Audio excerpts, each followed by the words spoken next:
Okay. Hi, everybody. Welcome to Phil and Dave's Excellent Adventures. Just Dave here. Today, I'm talking about the movie Samaritan. This is going to be a spoiler review, so if you haven't seen the movie yet and you are concerned about spoilers, I would suggest you go ahead and watch the movie first before you watch this review. Samaritan is a superhero movie, I guess. It's on Amazon Prime. It's streaming there for free if you have Amazon Prime already. This is going to be a spoiler review, so if you are concerned about spoilers, I suggest you watch the movie first before you watch this review. I think I already said that. But anyway, the movie is about it's about brothers who were superhero, Samaritan and Nemesis, who mysteriously vanished several years ago, and the city has gone into chaos, and there's a kid who's trying to find Samaritan to save the city. So, as far as what I liked about the movie overall, I thought most of the cast was pretty good. Javon Walton as the main kid was good in this. I knew him from the show Utopia before, so it took me a second to remember where I knew him from. But yeah, he also played Pugsley in the Addams Family animated movie that came out recently. Two of them, I think. Pilou Asbæk from Game of Thrones is in this as the main bad guy. I thought he was really good in this as well. Sophia Tatum was his assistant, sidekick, girlfriend, maybe. I'm not quite sure, but I liked her. I thought she was actually one of the better actors in this movie. I really liked her performance, what little she had in here. Moises Arias, who was the kid from King of Staten Island, was in this too as one of the antagonist, villain kind of lackeys, and I thought he was good. And it was Martin Starr, playing the same character Martin Starr always plays, sort of a cynical, jaded, nerdy kind of guy, but he's always good at that. I like seeing him play the Guilfoyle character, the character he played in Party Down, kind of the same type, a little different, but similar. I like the kid. I like the character of the kid, the way that he was written and everything. It's nice seeing, a kid who grew up on the streets, who maybe not on the streets, but, grew up, with less than privileged, just kind of background, I guess. It's always good to see, stories about poor people and people who are struggling. That kind of stuff always appeals to me. I did like the assistant girlfriend character that was played by Sophia Tatum. I thought her performance, like I said, was really good.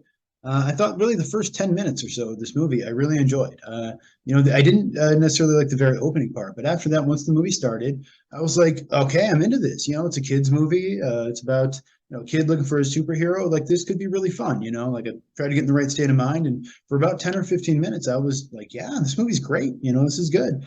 And then Sylvester Stallone showed up.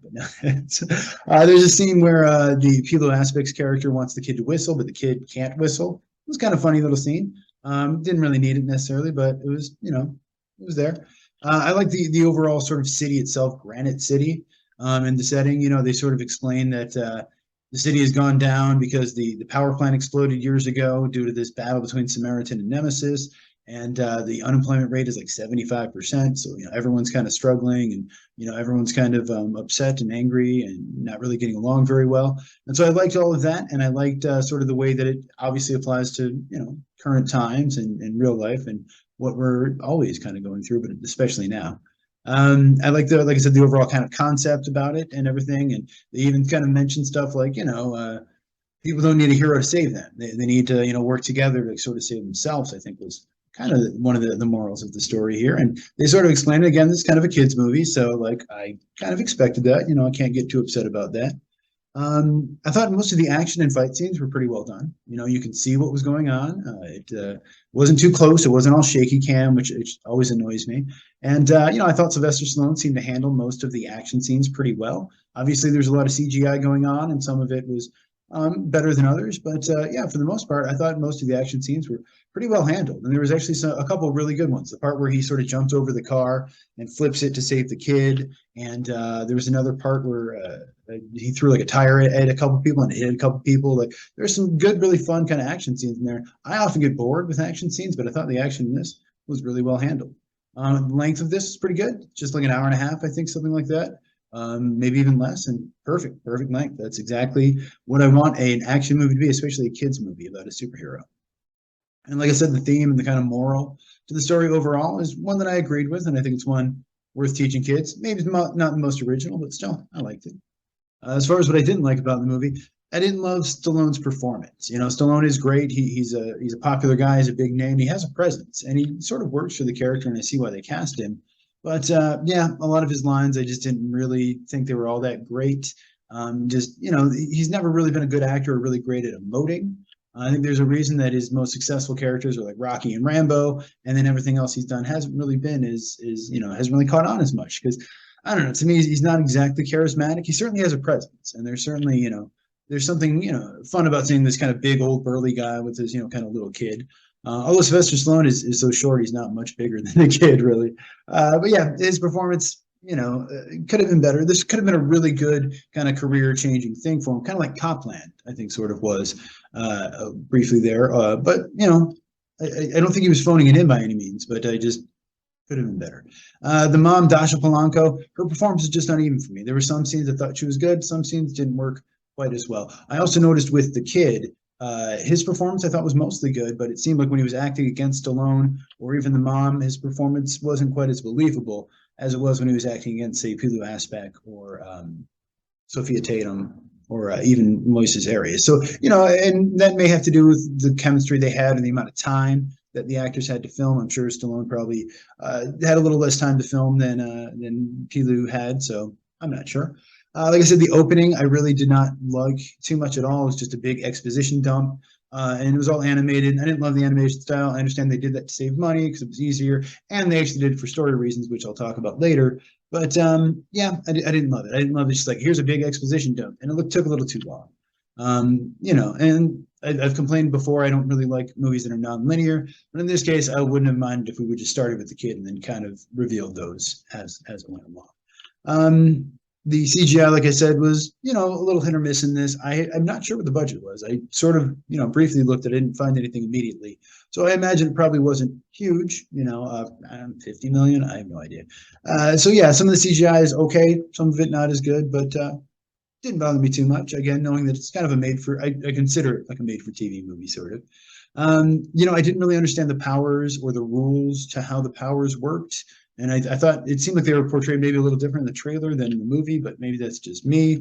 I don't know. For some reason, watching the trailer, I thought he had sort of weakened and would regain his powers as he came out. I actually sort of expected a different movie in some ways, and then maybe that's on me, but I expected it to be more about him rising up and becoming a hero and sort of learning how to become a hero, which would have been a more traditional movie, I guess, and something we've seen before. So I didn't mind that they took a different turn here. But yeah, I didn't really, the hammer was okay. It was a fine weapon. It kind of looked cool. It had a strap. They did some fun stuff with it, but I don't know. I mean, I guess my main thing was I just didn't really get the hammer. Like the Nemesis imbued it with all of his hatred for his brother or something, which, okay. So, I mean, that's cool. It sounds like a Greek mythology kind of thing or something, but like, is that his powers? Like, how do their powers work? And were they the only people with powers? And did other people? I guess I just wanted a little bit more world building, kind of a little bit more explanation. That's just me. I think I always want things to be explained.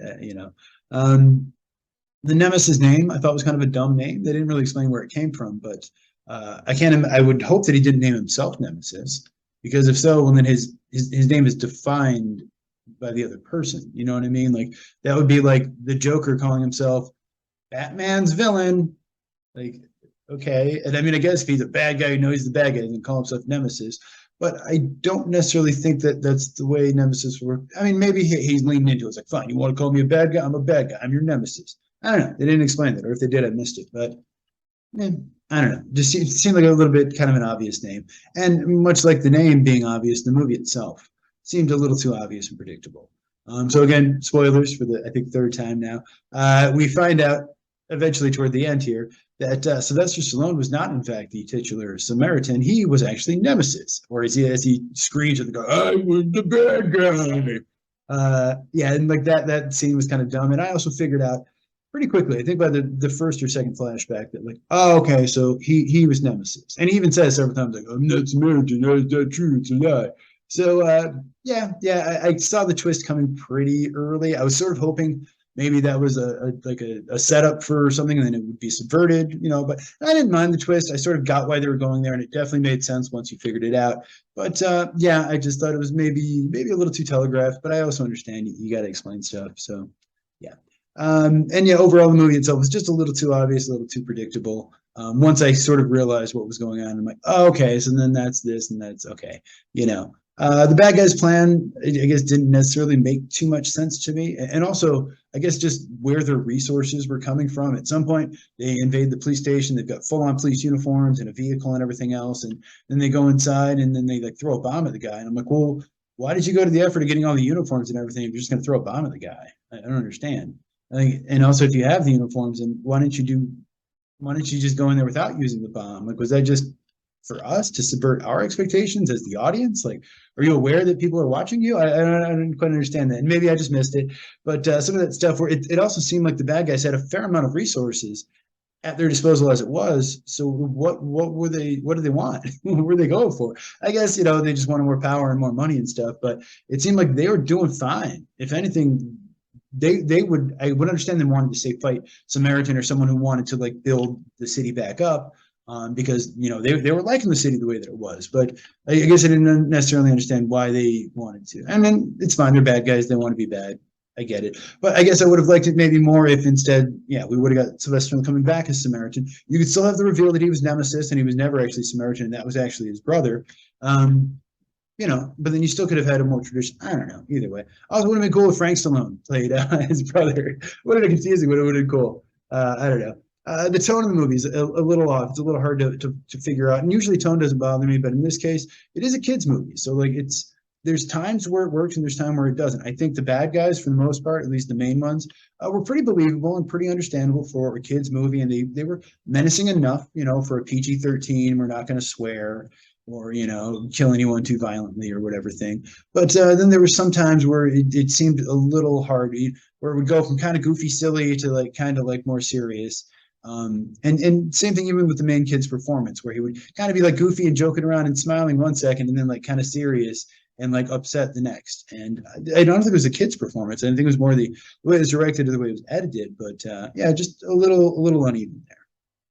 So other than that, the movie was directed by Julius Avery, who did the movie Overlord. It came out a couple years ago. It was a World War II, I think. Zombie movie. I actually have still not seen that movie. I keep meaning to watch it. It sounds up my alley. I should check it out. Overall, I thought the direction this was pretty good, though. So, I'm curious to check that out for sure. It was written by a guy named Bragi F. Schut, who's mostly written a lot of Ninjago stuff.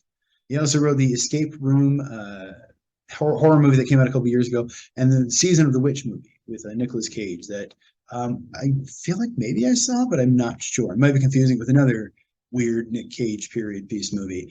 He's also working on that Dracula Voyage of the Demeter movie that I'm curious about, because I think I mentioned that with the Bullet Train review, because one of the writers from that's working on that as well. Anyway, at some point they do have the PA is saying like Dr. Davis, Dr. Blair over the intercom. That's something that was also used in a bunch of TV shows and movies, but on the song Dr. Feelgood by Motley Crue and on the album Operation Mindcrime by Queensryche. So just a cool little throwback there. I don't know if it was more of a reference to the music or just the TV shows and movies that have used it in the past, but that was cool. The movie was apparently written as a spec script first, and then before it was turned into a movie, they made a series of comics based on it, published by Mythos Comics. I'm not familiar with that comic company. I'm fairly, I thought I was fairly knowledgeable when it came to comics, but yeah, I can't say I'm too familiar with them, but that's interesting. I know, what's his name? Mark Millar had a sort of a similar character. I think he had a character named Nemesis, as a matter of fact. And he had some other kind of similar things. So for a second, I thought maybe this was a Mark Millar thing, but no, apparently this was a mostly original idea by Bragi F. Schut. So yeah. Other than that, I did think it was interesting that this is a movie where, at least at the time I checked this last night, the Rotten Tomato score, the difference between the audience and the critics was a pretty big difference. So with critics, it was 36%, and with audiences, it was at 78%. That may have changed since then, but yeah, it's one of those movies where, again, I can understand why the audiences generally would probably like it. It delivers what you're expecting. Nice PG-13 superhero movie. You get one usage of the F word. It's a pretty solid one.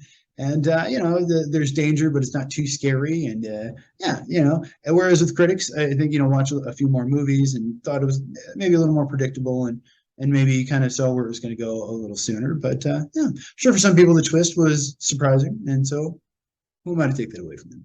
But as far as my score goes, I'm going to give it a 6 out of 10. I think it was fine, not great. There was a period there where I was really liking it, but I think overall, unfortunately, and like I said, Sylvester Stallone's performance was a little flat, and it's not his fault. I don't think he was phoning it in, but either way, if you saw the movie, Let me know what you think of it down in the comments below. Thank you so much for watching. Hope you have a great night, and I will see you here again next week.